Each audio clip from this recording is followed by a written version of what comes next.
नमस्कार। बंगाल चुनाव को लेकर ताजा विश्लेषण सामने आ चुका है, क्योंकि बंगाल में अब तक 60 विधानसभा सीटों के लिए मतदान समाप्त हो चुका है।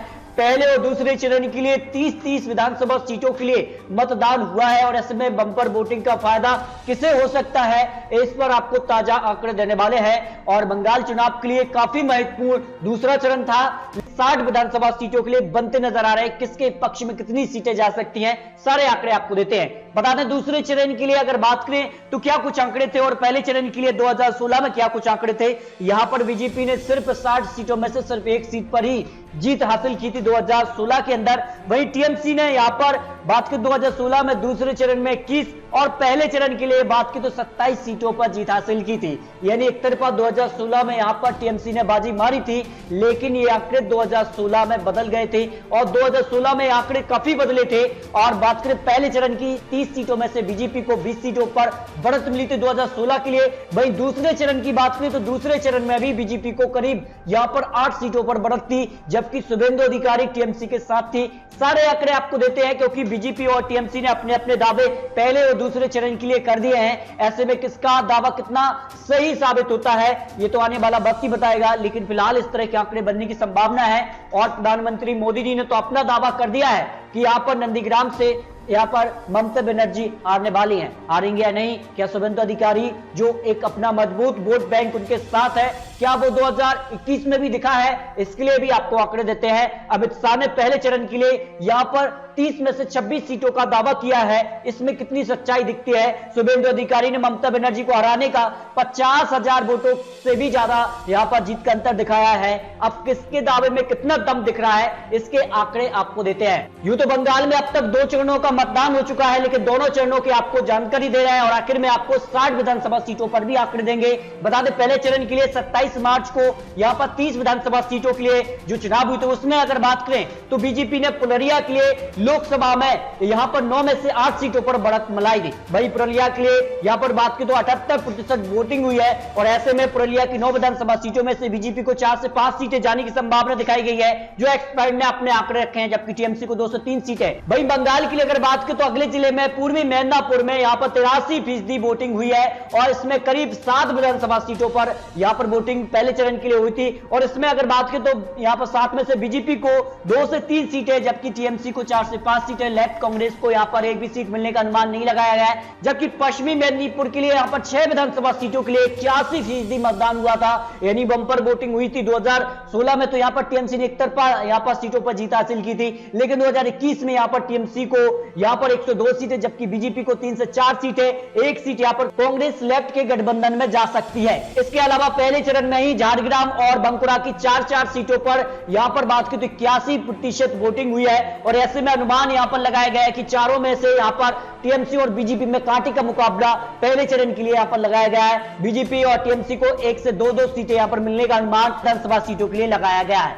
अगर बात करें पहले चरण के लिए 30 में से लोकसभा चुनाव में यहां पर बड़ा उलटफेर हुआ था और बीजेपी को 20 सीटों पर बढ़त थी, जबकि यहां पर टीएमसी को 10 सीटों पर ही बढ़त थी। ऐसे में यहां पर पहले चरण के लिए बीजेपी को 16 सीट, जबकि टीएमसी को 12 सीट, जबकि कांग्रेस लेफ्ट गठबंधन के खाते में भी 0 से 2 सीटें मिलने का अनुमान यहां पर पहले चरण की लगाया गया है। अब बंगाल के दूसरे चरण के लिए 30 विधानसभा सीटों पर जो आंकड़े हैं, उसमें सबसे बड़ी सीट थी वो है नंदीग्राम, जहां ममता बनर्जी और शुभेंदु अधिकारी के बीच काफी बड़ा मुकाबला था और इस मुकाबले में काफी कुछ बंगाल की तस्वीर भी सामने आई है, किस तरह के आंकड़े बन सकते हैं आने वाले समय में। लेकिन बंगाल की अगर बात की तो दूसरे चरण में जो यहां पर 30 विधानसभा सीटों पर चुनाव हुआ दूसरे फेज के लिए, उसमें अगर बात की तो कुल 171 यहां पर कैंडिडेट चुनावी मैदान में थे। और यहां पर बात करें तो नंदीग्राम के लिए क्या कुछ आंकड़े हैं। नंदीग्राम में यहां पर ममता बनर्जी का लगातार पलड़ा भारी रहा है। 2009 से 2019 लोकसभा तक टीएमसी को एक तरफा जीत हासिल हुई है, लेकिन लोकसभा चुनाव के वक्त यहां पर जो शुभेंदु अधिकारी थे वो कहीं ना कहीं ममता बनर्जी के साथ थे, लेकिन अब वो बीजेपी में आ चुके हैं। ऐसे में बीजेपी का पलड़ा अब इस सीट पर नंदीग्राम के लिए भारी नजर आ रहा है, जिस प्रकार का बयानबाजी यहां पर प्रधानमंत्री मोदी जी ने भी किया है, लेकिन ममता बनर्जी ने भी यहां पर 90% वोटिंग उनके पक्ष में होगी, इस तरह का उन्होंने भी दावा किया है। अब किसके दावे में कितना यहां पर दम दिखता है ये तो 2 मई को क्लियर होगा, लेकिन दूसरे चरण की 30 विधानसभा सीटों पर भी आंकड़े सामने आ चुके हैं। दूसरे फेज की अगर बात करें तो 30 विधानसभा सीटों के लिए यहां पर बात करें तो किस प्रकार से कैंडिडेट यहां पर उतारे गए थे। बीजेपी ने सभी यहां पर 30 विधानसभा सीटों पर अपने कैंडिडेट उतारे, वहीं टीएमसी ने भी अपने उम्मीदवार उतारे, वहीं कांग्रेस लेफ्ट गठबंधन ने भी अपने कैंडिडेट उतारे। कुल मिलाकर 171 कैंडिडेट यहां पर चुनावी मैदान में थे। और यहां पर बात करें तो 2000 लोकसभा चुनाव 2019 में दूसरे फेज में जो 30 विधानसभा सीटों पर वोटिंग 1 अप्रैल को हुई है, उसमें बड़ा उलटफेर हुआ था, क्योंकि बीजेपी को यहां पर 12 सीटों पर बढ़त थी और 42% वोट शेयर यहां पर था। जबकि यहां पर बात करें तो यहां पर टीएमसी को 18 सीटों पर बढ़त थी और 40% वोट शेयर था। लेफ्ट को यहां पर एक भी सीट हासिल नहीं हुई थी। यहां पर 30 विधानसभा सीटों पर जो बढ़त थी लोकसभा चुनाव के अंदर, लेकिन यहां पर बड़ा उलटफेर हो रहा है, क्योंकि टीएमसी के साथ शुभेंदु अधिकारी थे नंदीग्राम जैसे क्षेत्र के लिए लोकसभा के वक्त, वो यहां पर जिस प्रकार से कैंपेन कर रहे थे बीजेपी के खिलाफ, लेकिन वो बीजेपी में आ चुके हैं। ऐसे में यह आंकड़ा उल्टा होने की पूरी संभावना लगाई गई है, क्योंकि काफी कुछ तय यहां से होने वाला है।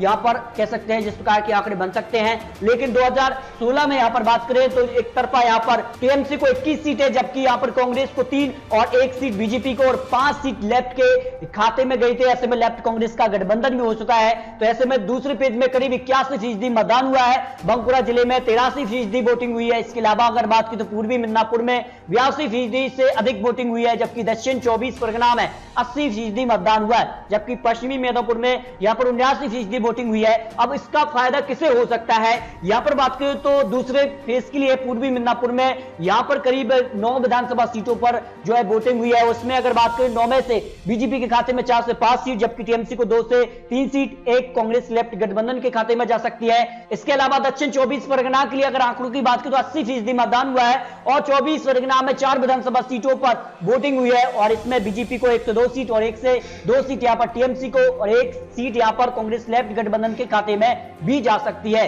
जबकि पश्चिमी मिदनापुर की 9 विधानसभा सीटों पर जो आंकड़े हैं, इसमें अगर बात करें तो 79% मतदान जो हुआ है, उसमें बीजेपी को 3 से 4 सीट, जबकि टीएमसी को 2 से 3 सीटें, कांग्रेस गठबंधन को भी 1 सीट यहां पर जा सकती है। बांकुड़ा की 8 विधानसभा सीटों के लिए अगर बात करें 83% मतदान हुआ है और 8 में से अगर बात करें तो बीजेपी को 4 से 5 सीट, जबकि टीएमसी को 2 से 3 सीट यहां पर जाने की संभावना दूसरे चरण के लिए लगाई गई है। यानी बात करें तो लोकसभा के आंकड़े अगर यहां पर विधानसभा में बदल जाते 2021 में तो बड़ा उलटफेर हो सकता है। लेकिन एक और यहां पर जो आंकड़े बन रहे हैं कि टीएमसी के साथ तब शुभेंदु अधिकारी थे और शुभेंदु अधिकारी का जो परिवार है वो इस क्षेत्र से आता है और कहीं ना कहीं कई विधानसभा सीटों पर असर है। इस कारण से यहां पर बीजेपी का पलड़ा भारी नजर आ रहा है दूसरे फेज के लिए जो आंकड़े बनते हैं। दूसरे पेज में अगर बात करें तो टीएमसी को 10 से 14 सीट मिलने का अनुमान है। हो सकता है कुछ सीटें प्लस या माइनस हो जाए, ये आने वाले वक्त में पता चलेगा, लेकिन इस तरह के आंकड़े बनने की संभावना एक्सपर्ट ने लगाई है। जबकि बीजेपी को यहां पर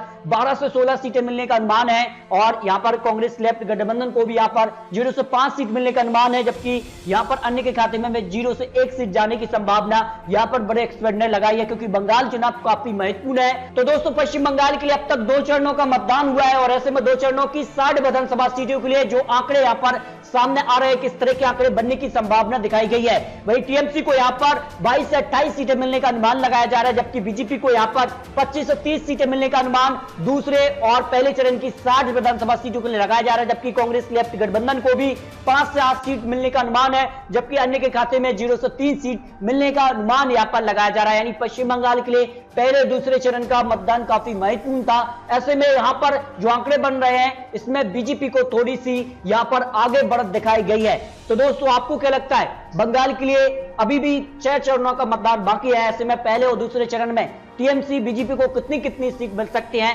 कांग्रेस लेफ्ट गठबंधन को कितनी सीट मिल सकती हैं, इस पर अपनी राय कमेंट बॉक्स में रख सकते हैं। और इस प्रकार की लेटेस्ट महत्वपूर्ण जानकारी पाने के लिए अगर आपने अभी तक चैनल को सब्सक्राइब नहीं किया है तो प्लीज चैनल को सब्सक्राइब कर लीजिए, क्योंकि इस तरह की और भी महत्वपूर्ण जानकारी आपको देने वाले हैं। तो प्लीज अभी चैनल को सब्सक्राइब कीजिए। और दोस्तों आपको बता दें कि ये फाइनल आंकड़े बिल्कुल नहीं है, फाइनल आंकड़े आपको 2 मई को ही देखने को मिलेंगे। तो दोस्तों मिलते हैं और अधिक जानकारी के साथ, तब तक के लिए जय हिंद जय भारत।